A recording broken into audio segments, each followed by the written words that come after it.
Great. I think. Yes. Yeah, I think we can start actually because it's 4 now. Okay. So, dear colleagues, welcome to our roundtable. As you know, it is devoted to the issue of reputation management. And actually, this discussion is related to the current issue of our journal, Higher Education Russia and Beyond. And since 2020, we started to organize roundtables for selected issues of the journal. And my name is Viktor Rudakov. I am a senior research fellow at Center for Institutional Studies and also managing editor of this journal. And we are very excited to host this discussion, which is organized by Center for Institutional Studies and the Laboratory for Reputation Management and Education at the Higher School of Economics, HEC University. And we are very grateful to our speakers and participants for joining us tonight. And of course, we are particularly grateful to Magdalena, who was an editor of this issue and took all responsibility and organization of this roundtable. So on these words, I would like to give the floor to Magdalena, who will moderate today's meeting. So first of all, thank you very much, Victor, for your super kind words. Well, colleagues, time has come. Never thought that this roundtable was going to be really with this great quality of people. I'm really thankful to all of you, to those that I don't know and to those that I know and work with. As Victor said, my name is Magdalena Gaete, and I'm a Chilean citizen living in Russia for most than 15 years. And since a couple of months ago, I'm the head of the Laboratory for Reputation Management in HEC.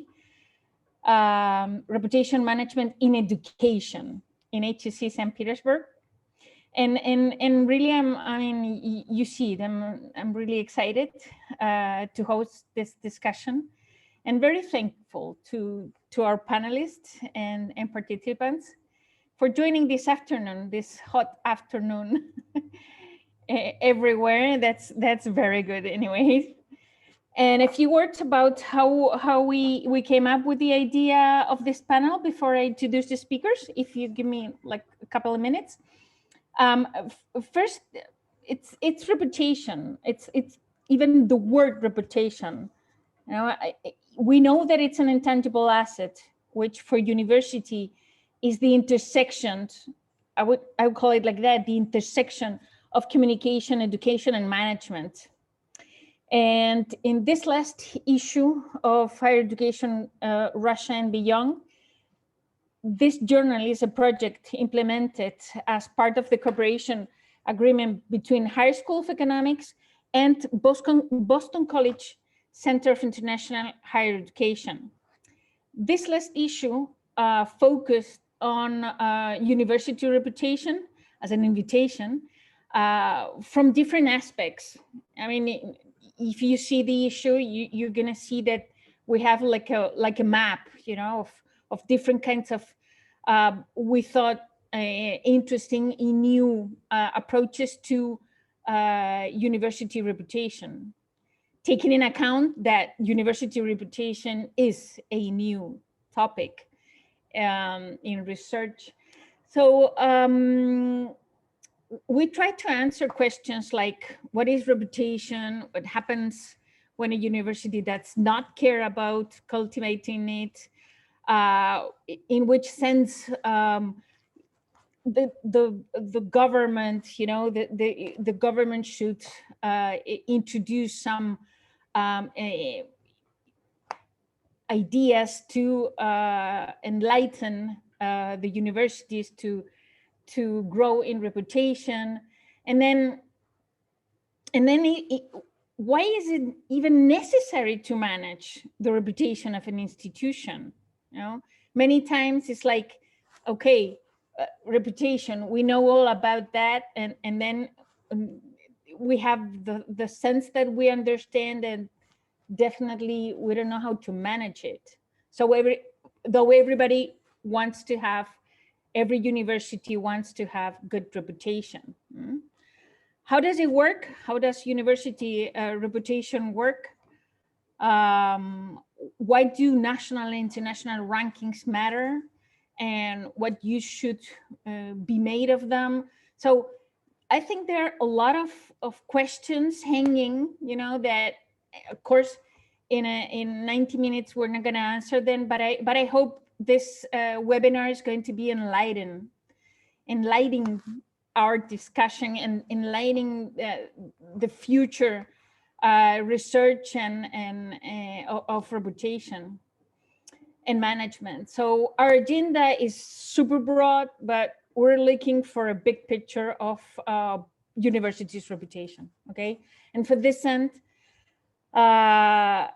we wanted to have the speakers I'm going to present today. So as a last comment before introducing our panelists, I would really would like to give special thanks to Maria Jutkevich. She's not with us today because she had a force majeure, but I'm sure she's gonna see this roundtable afterwards. I mean, definitely. I mean, she was very interested in this and surely wanted. That's our vice rector of research. And then I want to really thank Victor and Paulina because they were my partners for a couple of months, and I'm gonna miss you. And our discussions and the way you help. I mean, it was just, you know, just delightment, if that word exists, to work with you two. So, okay, let me please introduce the panelists. Today we have 5 speakers and experts. First, I want to introduce Alan Ferns. He's the Associate Vice-Chancellor for Communication and Reputation of the Manchester University in the UK. Hello, Alan. We have also Elena Chernishkova with us. She's she's a lot of things, but she's the trustee, one of the trustees of the European University in St. Petersburg. She's also director of the Center of Philanthropy and CSR research in Ural Federal University and many other things. So hello, Elena. Thank you for being here with us. Hi. With us also Elena Shakina, the director of International Laboratory of Intangible Driven Economy, Higher School of Economics, St. Petersburg. Aurora Diaz Soloaga, she's a senior lecturer, School of Management, Almaty Management University, AlmaU, in Almaty, Kazakhstan. And our friend, Santiago Fernandez Gubieda. He's the Deputy Director of the Center of University Governance and Reputation of the University of Navarra in Spain. So welcome to all of you. Welcome to all our participants here. And just 2 seconds to explain that, I mean, this is going to be, I hope, a very active roundtable. We're going to have 3 rounds of discussion. So every one of the panelists are going to have 2 or 3 minutes to discuss the topic, to answer to the question we're going to present. And afterwards, after these 3 rounds, we're going to have questions, a Q&A and a chat and all your ideas. So let's give it a kick, and let's start. So I mean, here our speakers, I mean, we can answer as you wish, or we can use the way that I presented you. I mean, it's not a problem. I'm going to check that everybody answers the questions I'm going to make. That is super important. Okay, so okay, question number 1, and this is, I think this is an interesting way to start, because it's a recognized truth that premier international universities have good reputations. and that their reputations are synonymous of excellence. Okay. So the question is this: why is necessary to build or cultivate the reputation in the strategic management of the university? Why is it that the reputation should be there, and what means that we cultivate it? So I would like Alan to start, if you might. Your microphone, your mic. Thank you. Very happy to start and very pleased to be here. And firstly, just to say congratulations to you, Magdalena and Victor and your colleagues on the journal. It's really impressive, and hope to read many more issues of it. In terms of the question you asked, I think part of the answer is in the way you put the question. I think we all know that reputation is a really important thing for most universities. We all have an idea of what the best universities in our country are, what the best universities in other countries around the world are. So I think reputation is an incredibly important asset for a university. It's as important as the staff of the university, as the buildings and the campus of the university, as the courses it teaches. I think one of the problems we've had over the years, though, is knowing how to get hold of that asset and how to talk about it, measure it, and manage it. And I think one of the things that we've seen emerge over the past 20 years is people have begun to find a way to talk about this asset and find a way to think about managing it. One of the first problems is what you name it. So we settle on the word reputation. And I think in the English language, in universities in England, people are very comfortable with that word for talking about a university. In other organizations or companies, you might talk about brand, but that sounds too commercial in a university world, and lots of university colleagues are very uncomfortable with the word brand. So I think, first of all, is to find a name for this thing that we're calling reputation, that all our colleagues are comfortable talking about it and having a discussion about. I think the second thing is to find a robust and credible way of beginning to measure reputation. So that you can look at improvements, declines, your performance relative to other universities. And because it's an intangible asset, I think people have found it very, very difficult to measure. But if we look into other commercial fields, whether retailing or technology, we find that they have a way of measuring their brands, whether that's how popular they are with their customers, or whether it's doing market research about perceptions of the brand. So I think we need to find a way that we can measure reputation. And then I think the third thing is to find a way that we can manage and influence our reputation. And in a way, I think this is the biggest challenge for universities because it's a professional field. You wouldn't have somebody who wasn't an accountant looking after the finances of the university. You wouldn't have somebody who wasn't an engineer or a builder building the buildings for a university. But somehow there's been a notion that reputation is something that can take care of itself, or a professor or a leader in a university knows how to manage.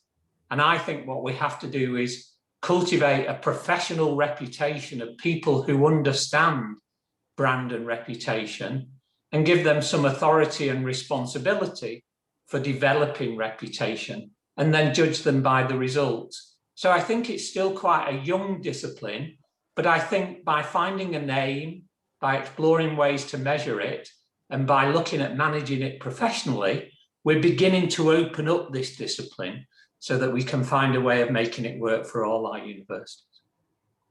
Thank you, Alan. Thank you, Alan, for your answer. Elena Chernishkova, you want to comment?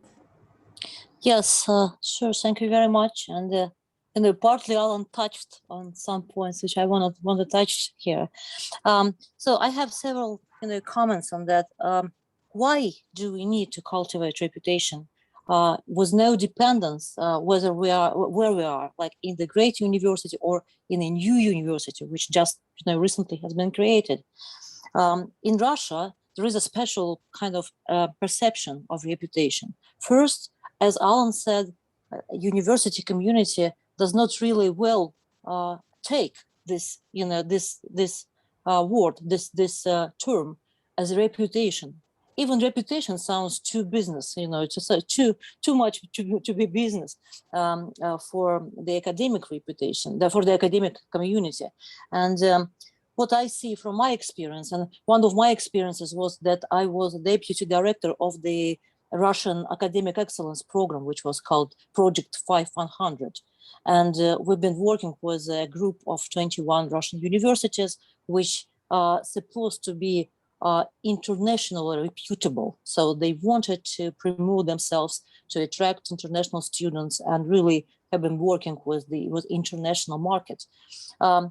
So the strange effect, which I saw myself many times in that group of really great universities, because of course, the participants of that program were really great universities. So the greater the university was in the past, the more difficult it was for the university to take the reputation management as a real task. So they were really, confident in themselves. They were understanding themselves as really great universities. They couldn't really live with the situation where they had to compete with somebody and prove something, because they were feeling themselves as a really great universities. And they missed that change, which really occurred in all the information society nowadays over past maybe 30 and 40 years, when our reputation became a real asset for a university and a real instrument to attract talent and attract different kind of resources, including money, but not only money, because money is also only instrument to attract faculty and students and really, great brain, which makes us a great university. So for Russian universities, it is a very discussive point. So nobody still can really be sure that Russian universities really voted for, that they have to invest a lot of resources in management their reputation. Sometimes in the strategies of the universities, we saw such a section which was supposed to be devoted to the university management, and it was said, for instance, we don't have to manage our reputation because everything is really great with our reputation. And the major surprise for Russian universities was when we visited USA, for instance, and we've been in the publishing house of the Chronicle of Higher Education. And they've been surprised to know that Harvard University and Boston University and all the great universities of USA, they do publish their advertisements and everything related to announcements, and they really pay for advertisement, and that in that higher education, the Chronicle of Higher Education, not with no regard how great they are. So that was really kind of a good lesson which we've been learning that time. And now what I see that some very kind of advanced Russian universities, they started to think about that and to invest resources. I mean, management resources and kind of financial resources in that particular area. And my question as an expert is absolutely, absolutely business-wise. How much should we spend for this to be successful? That is my question to all the experts, and we can discuss it afterwards. Thank you.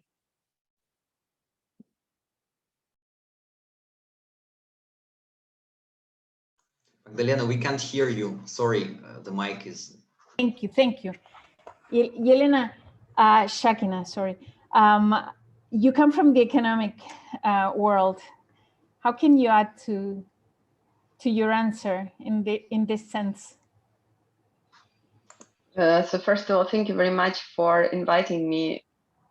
So I will try to contribute with my point of view. So I'm not an expert in university reputation, just to make clear. So it's more my understanding about how reputation is influencing university, being inside university more than half of my life. So I was either studying or working for university. And I was studying and working in young universities, just referring to what Elena just said. So usually when we speak about university reputation, so the first thing that comes to our mind is that the university which are working like for many years, many centuries even, so they are usually have good reputation, just being old, just being having very strong historical roots and experience.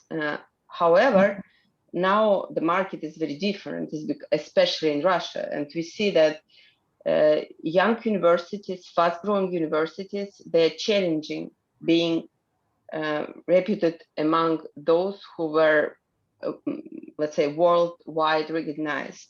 And that is a very big challenge for us. And HEC is, as I see, was trying always to invest in the reputation, participating in all excellent program, and investing this money in creating very strong brand. But I understand that, so as I said, that I'm not an expert of the university reputation, but I'm doing some research in intangibles. And so I somehow interested in how reputation constitutes one of the most important assets of any organization, any company. And what I can say that the more, let's say, the more uncertainty about the quality and the content of your service or goods takes place, the more reputation you have to build. And we know that education is experience good. So nobody knows what they purchase unless they start doing that, or even unless they have finished purchasing and go to the market. So it means that when we face our market, our students, parents of our students, or potential employers of our graduates, we have to convince them that something that we do in our university is good enough, and they can trust just relying on the reputation that we have built. So in that sense, the only way to bring best people, and that is the main, let's say, objective of any university, is to bring together the best people, best academics, best students, best partners, in order to make this place attractive for them, and to be like a warranty that everything that they're going to have here is really on the level of the quality. So we have to care about reputation. So that is what I basically wanted to add, because the rest, I think, okay. I would like to hear the comments of Aurora from the management point of view.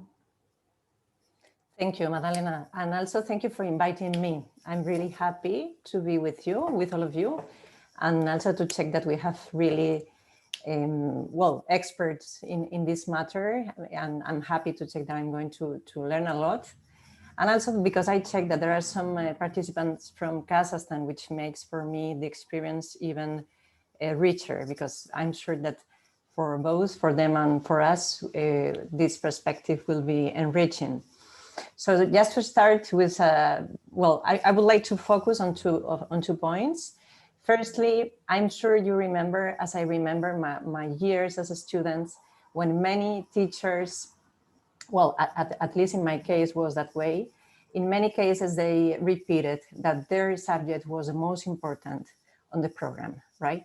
So this is an experience that all of us had, I think, because when you dive in a science, in a matter that you really like and that you really understand, you have the perspective that really this is the most important point to focus on. So why reputation should be considered strategically when many managerial fields hunger to be considered strategically, okay? I mean, probably you have heard how many human resources expert wanted to be considered, to be HR considered strategically. And I mean, from many perspectives, we want our field to be considered strategically. But in speaking about reputation anyway, I think that Magdalena, you I don't know how consciously you give us a perfect frame in your first speech when you provide us with three like main points, right? You mentioned that reputation is an intersection between communication, management, and education in the case of higher education institutions. And probably we will understand better how reputation should be considered that strategically if we consider that communication is not something that you provide as a solution for a conflict, right? It's not the way you react. You again, I mean, just saying this word, to be reactive, we understand that something is wrong from the very beginning, okay? Communication and this reputational perspective, of course, should be the hard core of every decision, of every strategical decision in a university. Because at the end of the day, it's how you convey the DNA of the institution and how transparently you present all your decisions, all the perspective that drives your decision-making processes. How you consider your internal clients, your staff, your teachers, how you plan the development of the whole institution, how you plan to communicate every single step about all the decisions that you are thinking about your institution. Of course, those are factors that creates, as a natural result, the very reputation of an institution in the educational field. So with that, I think that my... Thank you very much, Aurora. Thank you. Santi, you have the last word in this question. Yes. Well, firstly, I would like to thank Magdalena, Victor. It's a real pleasure for me to participate in this roundtable with such esteemed colleagues. Okay, I'm very happy and very impressive for this webinar. Well, I think that nowadays universities need to know what the transfer of trust is to society. In my opinion, is becoming more and more strategic because we have seen this during the pandemic. No? Reputation is important because it tells us about the transfer of trust to society. Reputation is something both complex and simple at the same time, I think. Reputation is perceived quality. It's complex because perceptions are intangible resources, but also are simple because the fundamental is doing things well. Aim for quality of their activities, teaching, research, transfer of knowledge, and so on. Reputation is a mix of the tangible resource and the intangible resource, quality of the activities and the perception of this quality. And the key aspect is the measure, the manage. Alan said that before. I think that the main challenge to the university reputation is perception management, perceptions of stakeholders. How can universities manage the perceptions of stakeholders? I would like to describe description management in 3 steps, according to the experience that we have at the University of Navarra here. The first step, my opinion, is to know the perceptions of stakeholders. We need to know what the level of satisfaction is, the level of trust, the level of recommendation of stakeholders. To measure this intangible resource, we need metrics, tools, and surveys. Surveys with regular, accurate, and consistent metrics. And the second step is to integrate these perceptions into university governance and into the making of decisions. The perceptions could be integrated into the control panel of governance. with metrics about the level of the satisfaction and trust of the students, the level of the recommendation of the alumni, or the sense of belonging of the faculty and staff, and so on. No? And the third step is to communicate these perceptions and the decisions of the university governing body, so that the university is listening to its stakeholders by making decisions based on stakeholder feedback. We need to show that stakeholders matter. In summary, perception management, in my opinion, is in 3 steps. No? To know perceptions, what your perceived quality is, to integrate these perceptions into university governance, and third step is to communicate these perceptions and your decisions due to perception management. I think. Thank you very much, Santi. Thank you very much. It's a great way of turning this question around. Okay, so we have the round, the second round, with a question that it's a statement with a question. And a lot of you know that the last 6 months, the laboratory of management of reputation in education is working in third mission. No, third mission of universities. We just had a conference here in St. Petersburg. So the thing is this: the social responsibility of universities, third mission, does not include a specific reference to reputation. We all know that. Even in Times Higher Education Impact, there is no reference to reputation. But, and there's a big but it is becoming clear that universities are more focused on demonstrating its impact to build a reputation profile with key audiences. Alan, could you start commenting?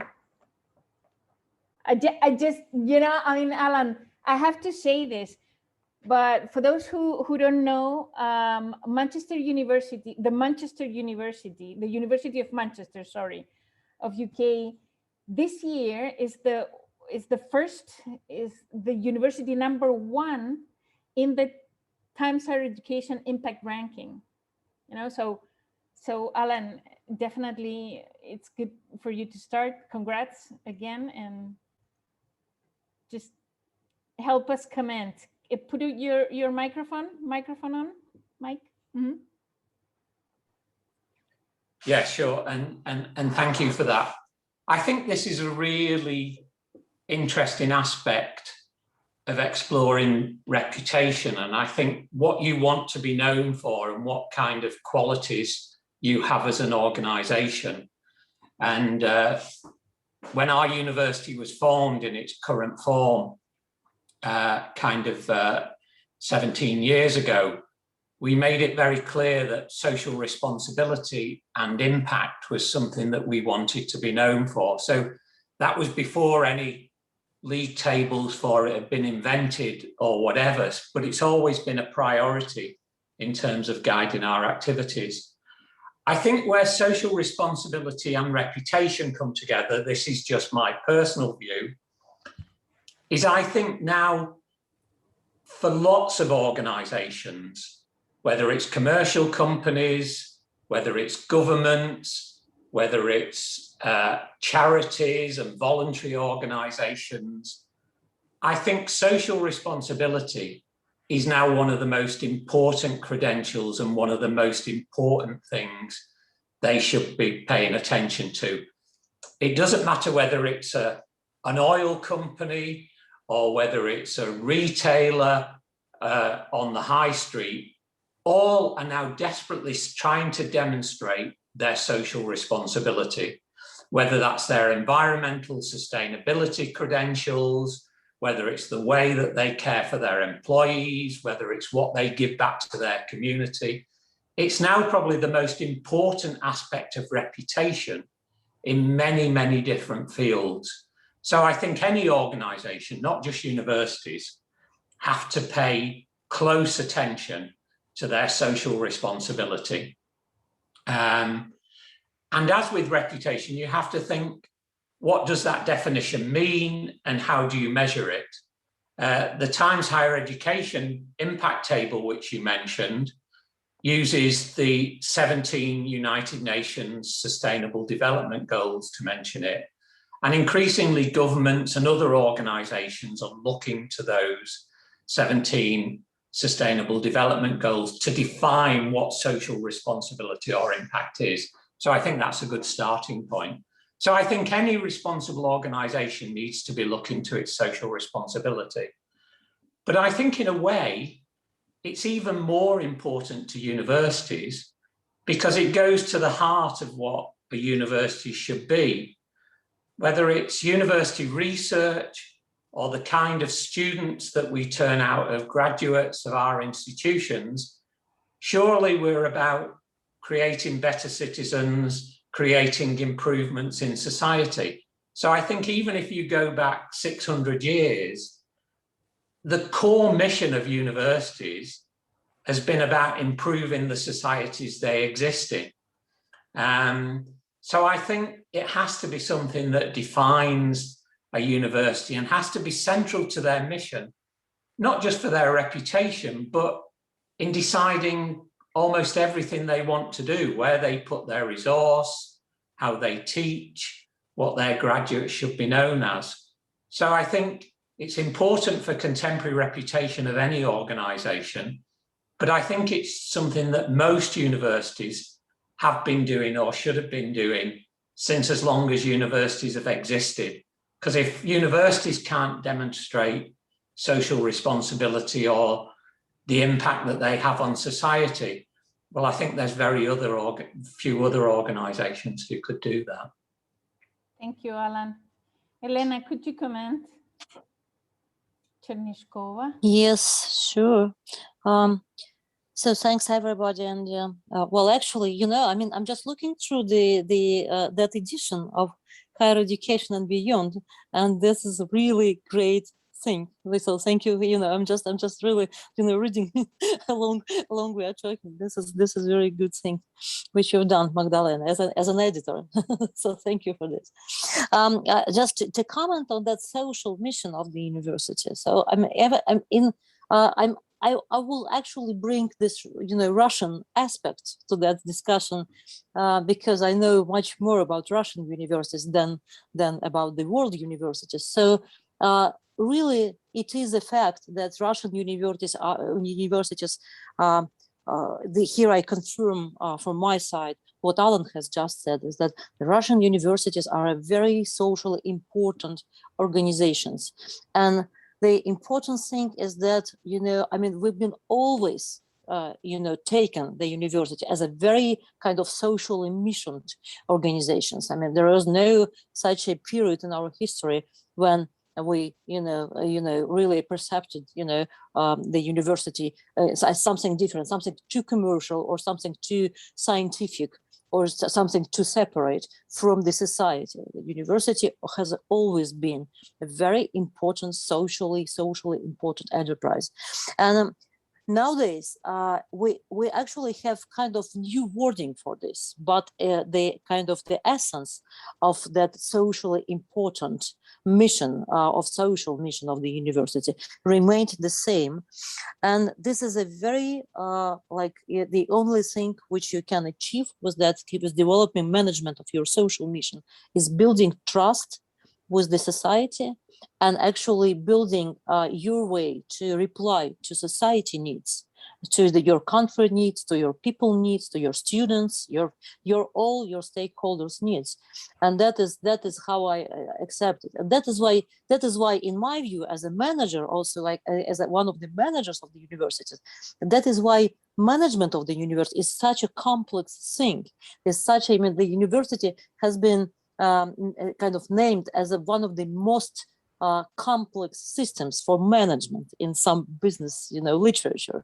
And I very much agree with that. And that is because of that social mission, because social mission is a very complex thing to manage and is a very difficult thing to measure, because it's a very long-term process, and you have to be short-term, like middle-term, long-term, and it's so complex to manage all this kind of KPIs.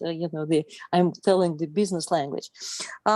What is interesting in that trend, in my view, is that really, I again agree with Alan that nowadays the companies, commercial companies and governmental companies and the universities declare, social development goals and different things, global compacts, like UN Global Compact, as really kind of set of priorities they target to be socially important and to be important and useful for the society.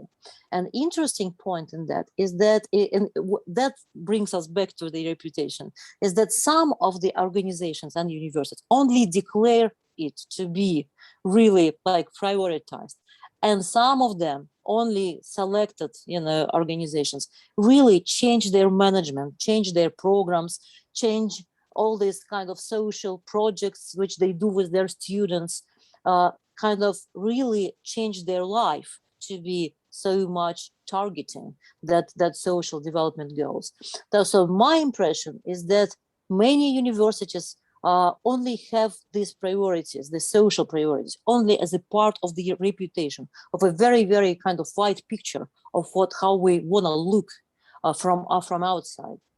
And very seldom universities, as Manchester University, for instance, or like Higher School of Economics, really include this agenda in their kind of daily routine.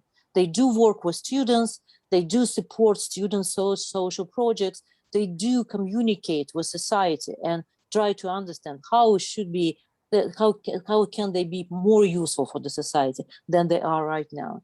So I'm just looking forward that more universities would be included in real activities rather than just reputational things related to social mission. That is it from my side. Thanks. Thank you very much. Our other Elena, can you please comment? Thank you. So while listening to my colleagues, panelists about the third mission, so one thing came to my mind. So is not just universities so they have to participate in that. Of course, they have to have social impact, even more than usual, let's say, corporation, because they have much wider view on the third mission than many companies. But at the same time, I understand that we're not just delivering our reputation. I mean, universities delivering their reputation through this third mission, but also they educate students to follow these values and these ideas in the future. So that is one of the things that is very important, just to understand that we have a lot of, let's say, levels of third mission and the reputation connected to this third mission.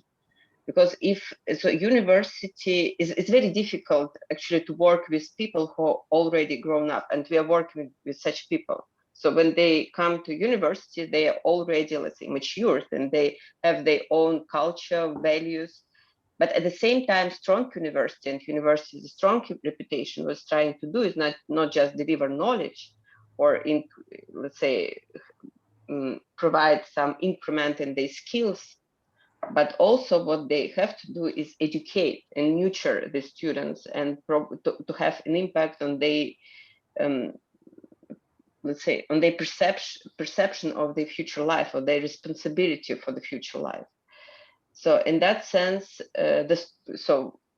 what just the idea that came to my mind maybe is a little bit narrow. However, that so the more reputation university has in this its impact on the society and the third mission, the more probability of educating and, let's say, issuing to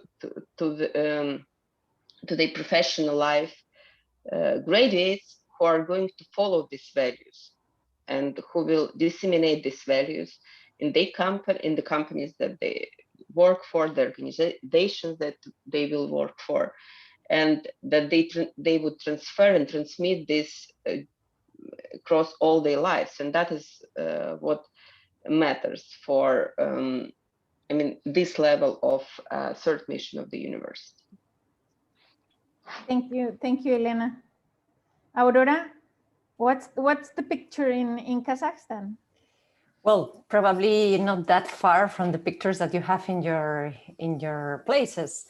Well, reflecting about also the others' answer, I mean the others' perspective, I perhaps could add that as long as the third mission is about linking the universities with the civil society, perhaps we are just like witnessing, because, you know, I like the way you formulate the question. It seems like the link is not specifically said, but we are witnessing probably a very natural the development of the same like identity of universities, right? Because as long as we already engage the first and the second mission historically of the universities, probably I mean, we are just receiving a message from society, from all the stakeholders about how the future of universities should look like, right? That is looking at the way, for instance, my students, and I'm sure that you could say the same as regarding your students, the development of a much more conscious mindset of new generation, let's say generation X, Y, Z, millennials, pandemials, whatever you would like to call them. They are just like sending us a message, a very clear message about how the universities of the future will be sustainable, will have a conscious existence, or won't exist at all. So probably, I mean, I think that is a very interesting dialogue, the one that we can have with society from the university perspective, because it's just like understanding who we are, looking at how our people is perceiving and is living their place in this world, and in a society that is becoming much more sensitive about these questions. Aurora, sorry to interrupt, but can you tell us in 1 minute what happened today at your university? Of course, I think if I have enough time. Yes. It's a perfect example. Yes, thank you, Madeleine.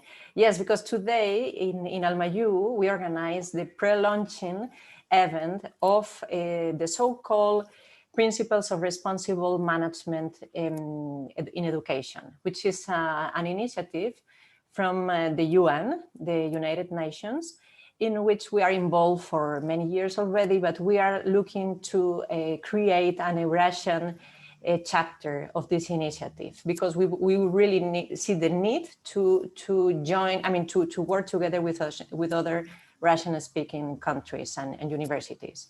And this initiative is precisely about, I mean, taking a clear position on how we are creating the next generation of responsible managers, of responsible citizens. So yes, thank you for the idea to comment this, because it's that clear as this. Mm-hmm. Hope we're gonna join. Hopefully, yes. Yeah, hopefully we're gonna be together there. Your people were there. Thank you. Yeah, I know. Santi, Yes. I would like you to answer this question. I mean, to comment, but I also, if you could, in just a couple of also words, tell us a bit about the strategy of the University of Navarra this next 5 years. Well, thanks, Madalena. Well, in 2 words, no, the strategic for the 5 next years is we have 3 elements, 3 key concepts. No? One, the first one is the transforming education. Okay. And the second concept is research. Okay, research with on social impact. Okay, and the third step is the service of the teaching, no? The service teaching. I don't know how could I explain in English, no? This concept, service learning, yeah, service learning. Okay, this is it's a new strategic. We are thinking about that, and this year, this course is beginning, no? And this is strategic. No? And but it's very interesting the initiative that Aurora said before. Okay, and well, this question is very interesting, no? About the third mission of the universities, because I think that we live in a historic moment. No? Organizations, institutions, and companies have experienced a huge transformation. No? In my opinion, the key concept is accountability. Now, the owners are not the only key stakeholders. Nowadays, organizations have a lot of stakeholders and they are marking the territory of social responsibility. In the case of universities, these institutions have a great impact on society. They are the beginning of change because the universities teach the new generations, create knowledge, attract talent, and also help to solve the problems of society. This is the third mission, and in my opinion, the university's contribution to creating a better world. In this context, I think that the university reputation is the most valuable guarantee of true social responsibility.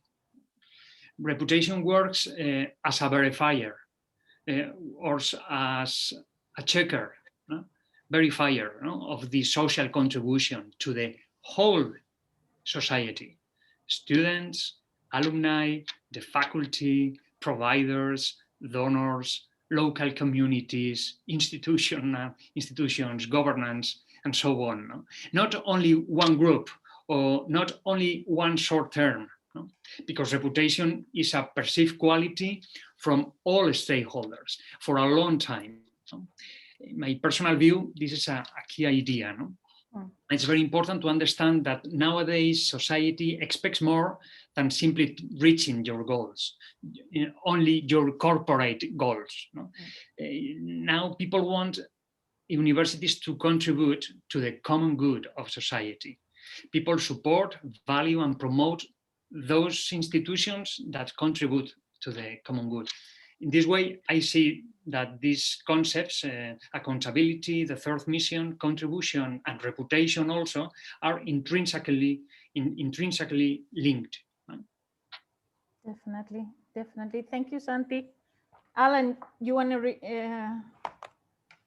I just wanted to make a small point. I think everybody makes some really interesting observations. I think there's a challenge to universities in this agenda, and something we're witnessing at Manchester, that if you start to talk to stakeholders and the public about the social responsibility agenda and how socially responsible you are, you have to make sure in your own operations as a university that you are socially responsible. Because every time, if you're not being environmentally responsible, if you're not paying appropriate wages to your staff, if you're not treating your staff correctly, you will be criticised, because you can't be seen to be a pillar of social responsibility unless that flows through the way that you run your own organisation. So I think in many ways this has to be really embedded in the ways that universities run themselves. And that means just some of the operations of the university. As I say, how it employs and pays its staff, how it uses energy, how it spends its money, has to change in order to reflect the kind of values that you're espousing. Thank you, Alan. Thank you, Alan. That's a challenge for all of us, definitely. And it's the challenge of the management of the university, I think. Okay, so we're starting and our final round. It's question number 3. I just remember you that we have to try to speak like 2-3 minutes, but I think this question is also very interesting because we live in the era of rankings, and as you saw, no, a couple of weeks ago, we saw the results of 2 international rankings, QS and RAEX, and a month ago, Times Higher Education. A week ago, we had young Times Higher Education, young universities. So we're full of rankings, of different kinds of rankings, not only rankings from the Anglo-Saxon world. We have rankings from Indonesia, the 3 missions, it's a Russian ranking. And so the question is, why do national and international rankings matter? You know, I mean, if we say stakeholders matter, why rankings matter, and what use should universities make of them? I'm the moderator. I'm not going to speak, but I want to give you the floor first. Okay. I think one of the ways that rankings matter is because, as I said in my first answer, and I think Santi said, we have to find some way of measuring reputation and perceptions of universities. And until very recently, we haven't had many good tools for doing that. And one of the few tools that we had were rankings. So I think they became important. I think we should be developing our own tools for measuring perceptions of universities and relative perceptions compared to other universities. In the UK, we're part of a group of 12 universities where we measure perceptions of our universities across different audiences. What do students think? What do alumni think? What do the general public think? What do politicians and leaders think? And we share the results of that across the 12 universities so we can see our relative performance. But I think until we have the development of those kind of tools that we control, I think league tables become one of the few ways of beginning to measure perceptions of universities. I think 2 problems with them. One, they're in the control of people who are using them to make money and to form a business. You know, the whole of the business of the Times Higher Education now is about rankings and league tables. Not only do they publish the ranking, but you can pay them money in order to help your university improve its position into the ranking. A friend of mine said they invent the poison and then they invent the vaccine to cure the poison. So it's a business and we should be skeptical of it because it's a business. That's not to say that they're worthless, but I think we need to regard them with a degree of suspicion. And I'm always worried in some parts of the world where they use them as a point of truth. You know, scholarships are not awarded unless you're in the top 100 or whatever. So I think they're useful, but they shouldn't become a Bible.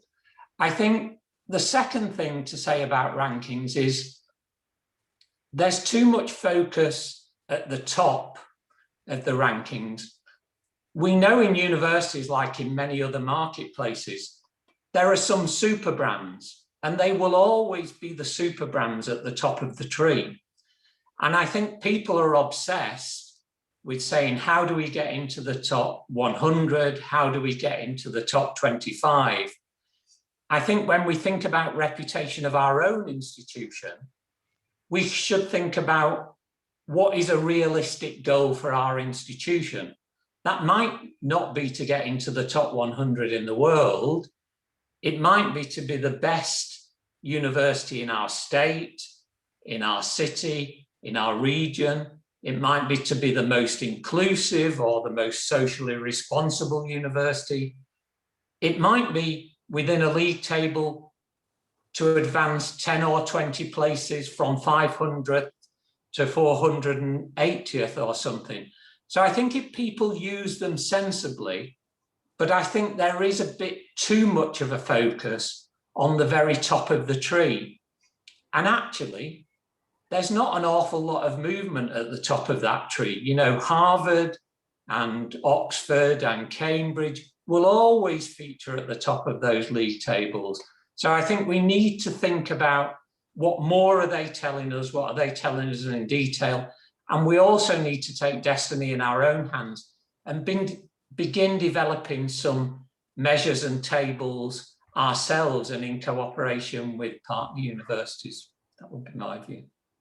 Thank you, Alan. Thank you very much. Elena, I mean, you should have something to say about this. You, for a couple of years, that was your focus. Yeah, that was my focus, and that was one of my biggest problems. And I have very short, maybe 3 comments in addition to what Alan said. And I actually very much agree with what Alan said. So I mean, the major problems of rankings is that rankings is business. I mean that is, it works, all this, system. And if you probably know that the business size of the rating agencies, it goes like really really up and up and up and every year. And so that's like a golden mine for all of them, all we like as universities who would really wish to be present in that rankings. And that is from the one hand. And from the other hand, all our societies, all our applicants, all the students, all public is so much overloaded with the information about universities that rankings might be one of the really good tools to somehow surf in all this ocean of information. And this is really, you cannot really overestimate rankings, because this is a really important tool. Having said that, this is still business. So that is a very complex issue for me. So I think that we should not overestimate rankings for universities. And I know many very good universities. For instance, the University of Utrecht, for instance, they declared like publicly, they do not follow any rankings, neither in the country or like internationally, because they just follow themselves. They have own KPI system, and this is the only way how to measure their results, their success. And that is a very brave thing. And maybe this step would be allowed, only those universities who already have this reputation international, like ironically, they only can afford this kind of declaration, because most of the kind of BRICS universities, the Russian universities, who only start to be known internationally, they just cannot afford to escape from rankings just like immediately. So they have to live with that. But the major thing for me, as a mom, as a manager of the university, and as a consultant for the university, is that we have not to forget a big difference, big kind of difference between what a university is as it is and how it looks in the rankings. So these are 2 different worlds, and we should not kind of mix it. And really, as Alan said, to use the university, the rankings, to promote our universities, but not to kind of accept it as a final and only measurable tool, how to measure the success. That's it. Thank you very much. Thanks to you. Thanks to you, Elena. Elena Shakina, your words.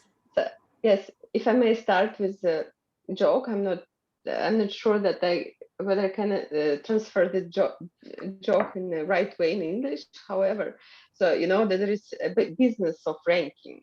That is, so the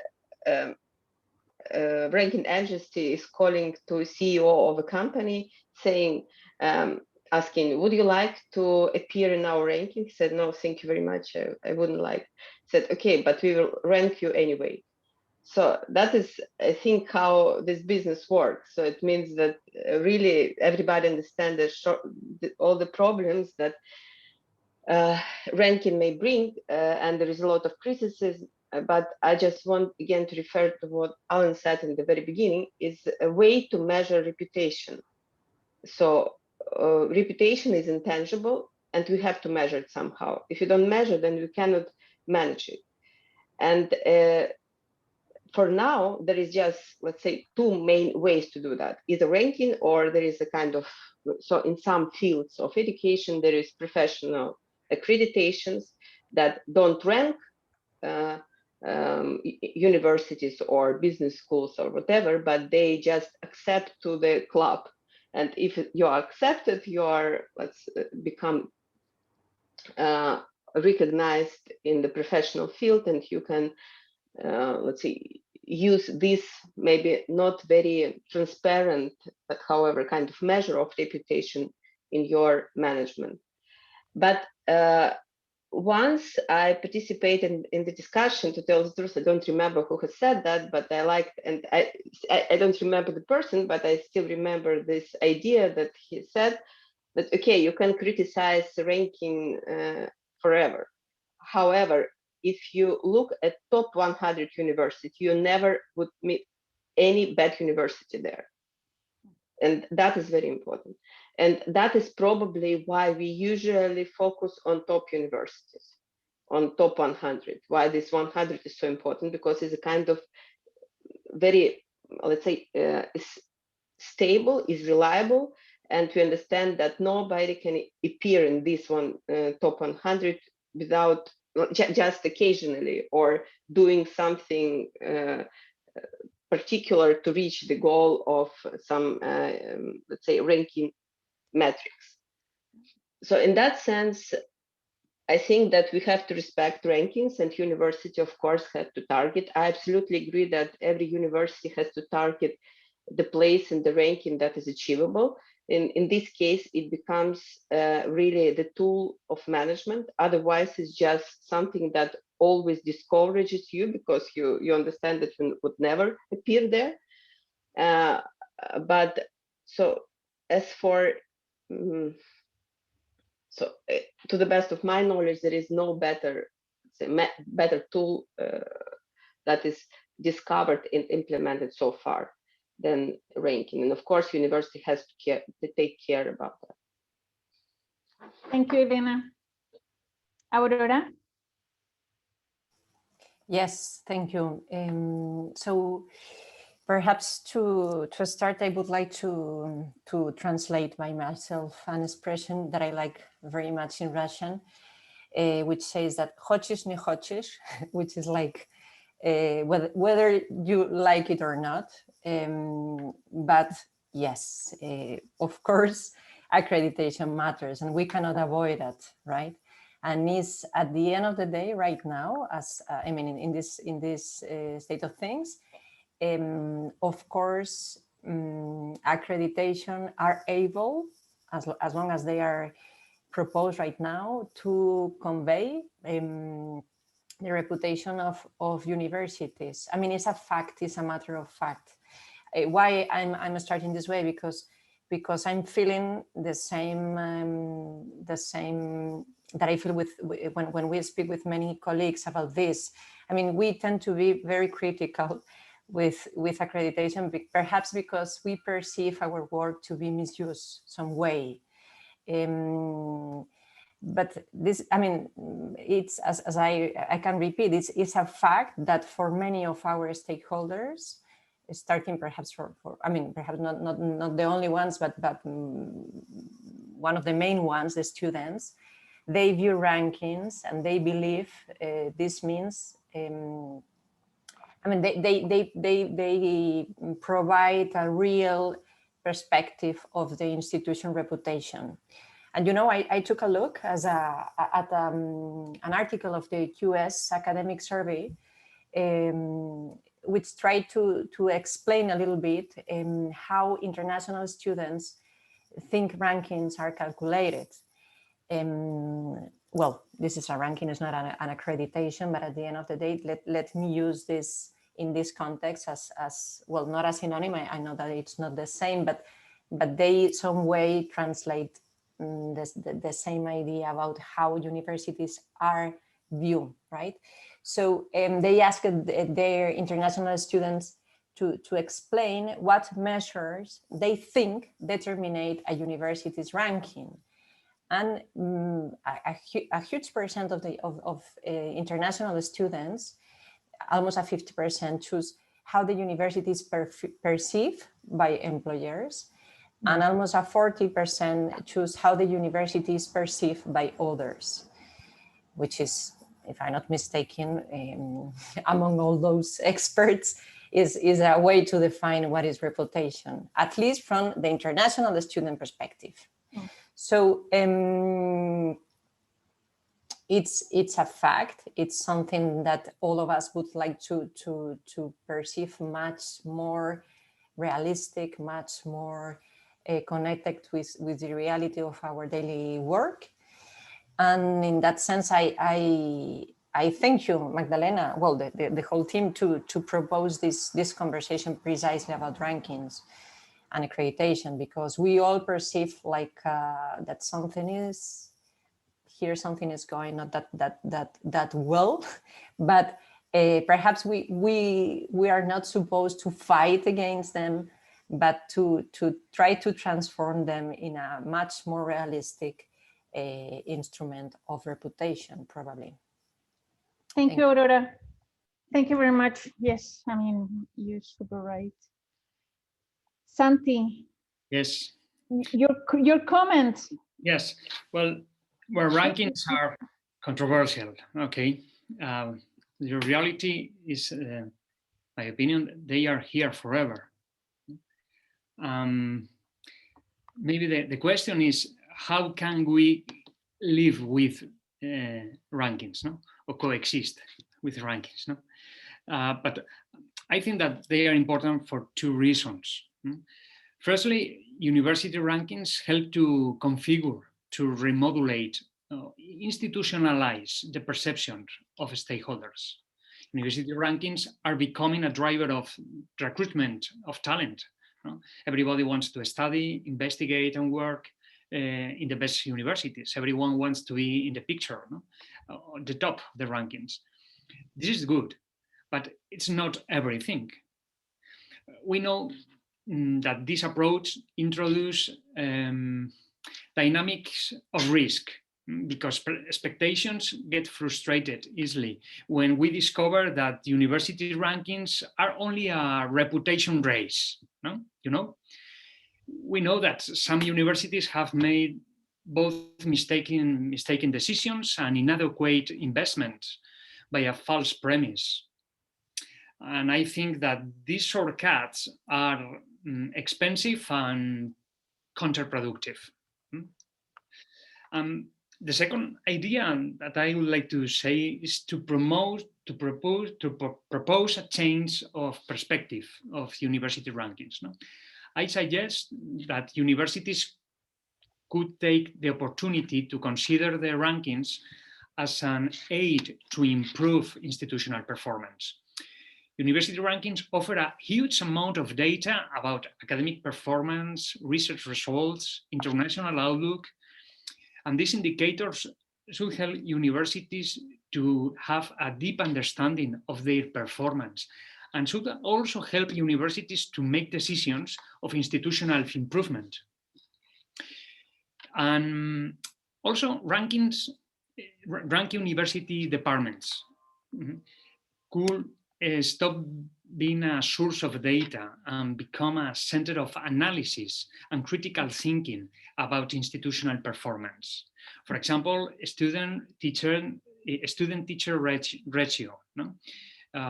Number of papers on Scopus, on Web of Science, no? The number of projects, research results, and so on. No? And they could help universities to make strategic decisions in a good way. No? In summary, for me, in my opinion, the goal is to see beyond the rankings and help university to advance in their improvement with high and wide standards of quality. maybe I propose not to see them as windows for competition, a reputation race, but rather as mirrors for institutional growth, reputation rise, I think. Santi. Yes. I know that in your research you're having a part of deep research about perceptions management. Yes. Could you just a bit tell us about that? About the perceptions? Yes. Well, the perceptions of rankings or the perception management? Management. Okay. Well, yes, for me it's a key concept in the reputation management of the universities. In my first talk, in my first speech, I try to explain this field, because the universities have a lot of stakeholders, but sometimes they are blind with the perceptions of the stakeholders. And if I want to discover the perceptions and the trust, the level of satisfaction, the level of trust, the level of recommendation of our stakeholders, we need to have measures. We need to have tools, surveys, research with congruent statistics and metrics. And also important to integrate these metrics, these indicators, these perceptions in the making decision of the university governing body, to make decisions. And this is our experience in University of Navarra, and I think in other universities they do the same and successful way, and other universities also. But we experience is very positive in this way. 4 years ago, we started with this strategy, and we have very interesting results. And these results help us to design reputation management strategy, and communication, because you said before, at the beginning of this webinar, reputation is a mix of management and communication. Is important. Yeah, thank you very much, Santi.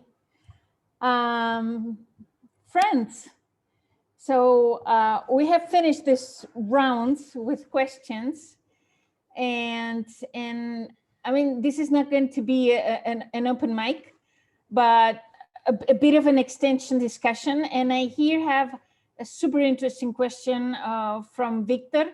Victor, I don't know if you want to read it. I can briefly read it. Yeah. Just, so we can talk about that, and maybe our speakers can give us light in this question.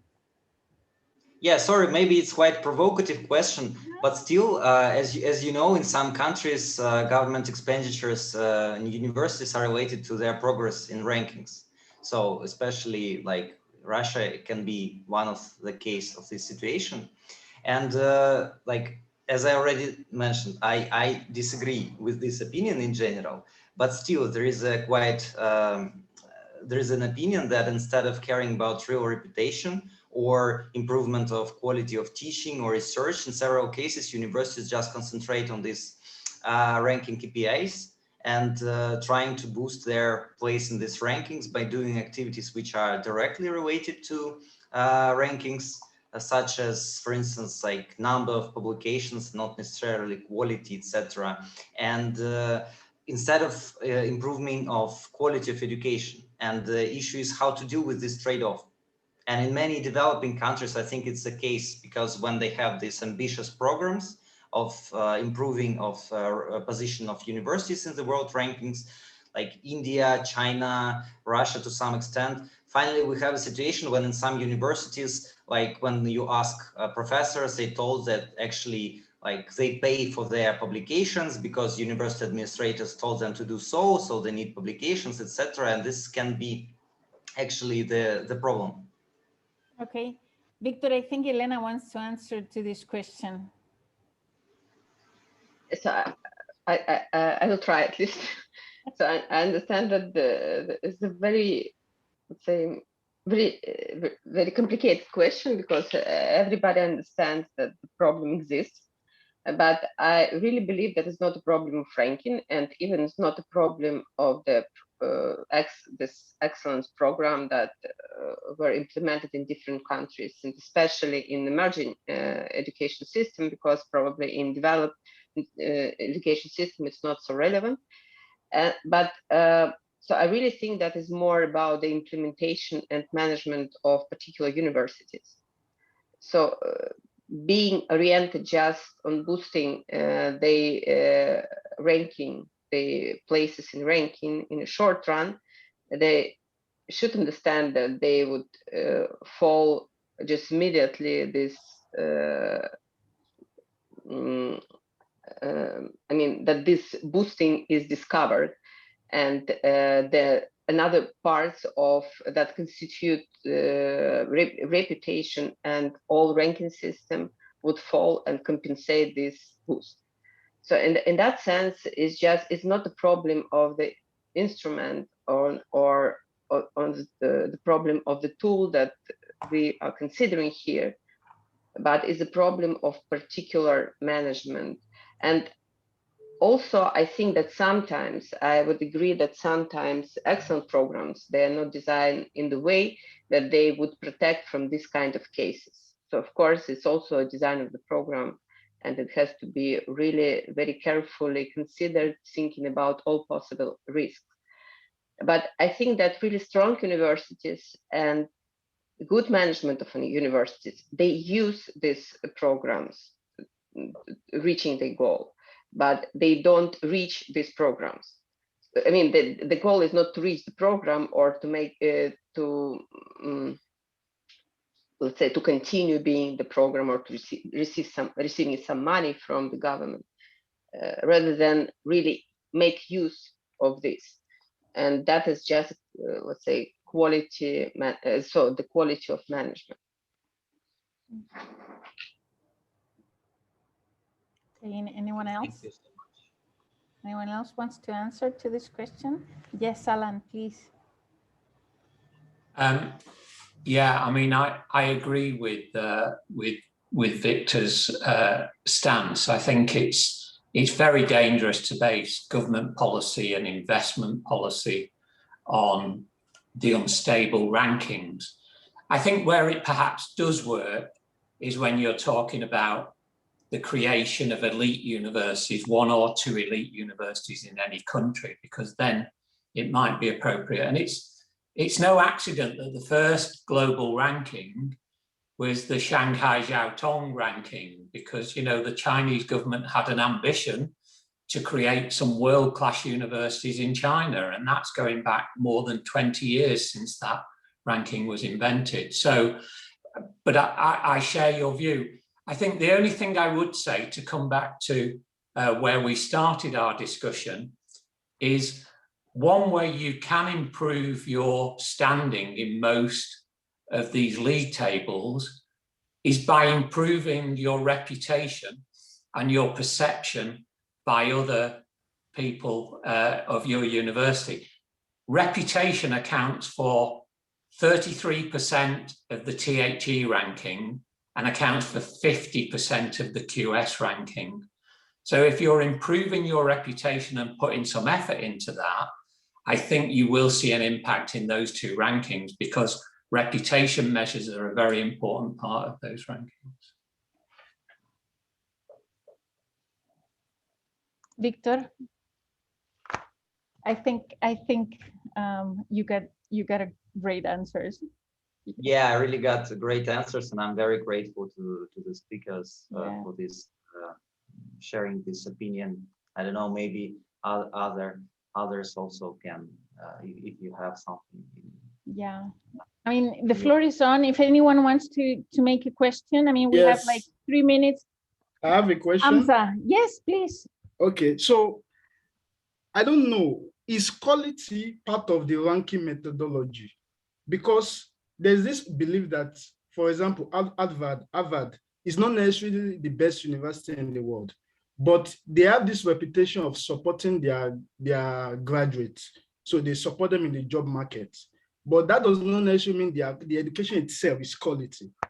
So because so many other universities are actually much better than Harvard, it's actually a popular belief. But because Harvard focused on one aspect of reputation or some group of reputation, maybe like, for example, supporting the student to get a job, that's why maybe that's count a lot in the index of in the methodology of reputation that put them on top, but not necessarily that they are the best. So I don't know what is there a target reputation or that influence ranking, or reputation is just one, or I don't really. I don't know if anyone would like to answer, because I'm super. Can I Yes, just briefly comment on this? Thank you for this question. Please. So this is my question too. As I mentioned in my comments, there is a difference between real quality and real situation in the university and how it looks in the rankings. Nevertheless, the rankings criteria are organized in the way that still the very good universities are on the very top of the rankings. So there is some correlation in that, but not every good thing within the university would be seen like as a result in the rankings. Not everything, but like generally it works like the system. And one of the proofs of that thesis is that, for instance, if in the subject rankings your university is in top 100, then any other subject which you have in your university would be like inside of the top 200. That means that if you are a very good academic university, so you are on a very, you cannot be a very good in one thing and very bad in the other thing, because you have that organizational culture of your university, and that helps you to be excellent in many fields, in different fields. So that's why I'm very much skeptical myself about rankings, but as people, as experts said in that panel, we have nothing better than the rankings, so we have somehow to cope with that. So that's my comment. I think I would agree with Elena very much as well. I think one of the problems we have, Hamza, is there's no other objective measure of quality that you could apply across the world. If there was an objective measure that all universities could agree on to measure the quality of programs or research, there might be no need for rankings, but it's all open to interpretation. So they're very inefficient, but they're the least worst thing that we have available to us. I think the other problem, though, which you identify is, well, two things. They become self-perpetuating. If you're seen to be top in the world, you attract more money, you attract some of the best students, you attract some of the best staff. So it begins to perpetuate itself. The other thing that league tables don't take account of is how well-resourced universities are. All those universities in the top 10 places in the world rankings are incredibly rich universities. They have lots and lots of resources. And that means that the quality, the staff-student ratios, the facilities that are available to them are just something that most of our universities could never dream of providing. So I think sometimes the more interesting part of league tables is to take a look below the top 50 or below the top 25 because it doesn't tell you an awful lot if you focus too much on those super brands at the top. They're almost in a class of their own. It's elsewhere in the tables where we might learn more about who our competitors are, who we can learn lessons from. You know, friends, I think more or less we have to wrap up a bit. First of all, I want to thank you because we're already on time. I want to thank all our speakers. I mean, you're all over the world, more or less, you know. Thank you for the friends that were today with us. Thank you for just being and being interested in this topic that for a couple of us, it's what makes us wake up every day, you know. So if anyone wants to just know more about university's reputation or discuss or start writing about it, you know, here we are. I mean, we're very open people, all the speakers that you see here. And I mean, I really look forward to have more of these roundtables or discussions, you know, with people interested here in Russia. I mean, it's Russia and beyond. So Russia and mainly all over the world, all the world. So Russia is a bit big. So okay, thank you very much for being with us. Hope it was interesting for you. For me, it was a blast. So thank you very much. Take care. Thank you, Alan, Santi, Aurora, Elena, the other Elena, of course. Victor, thank you very much. Yeah, thank you. Thank you so much. It was a great pleasure to host this meeting at the HSC University, even in virtual case. And soon we will have a next issue of HERP, which will be devoted to quality of education. And I hope this might be also of particular interest to all of you. And hope to see you on the next events. Thank you so much. Thanks to you. Thanks to all of you. Bye. Thanks, everybody. Thank Thanks. you, Madalena, Thanks, Magda. and all of you. Bye. Have a good Bye-bye. day.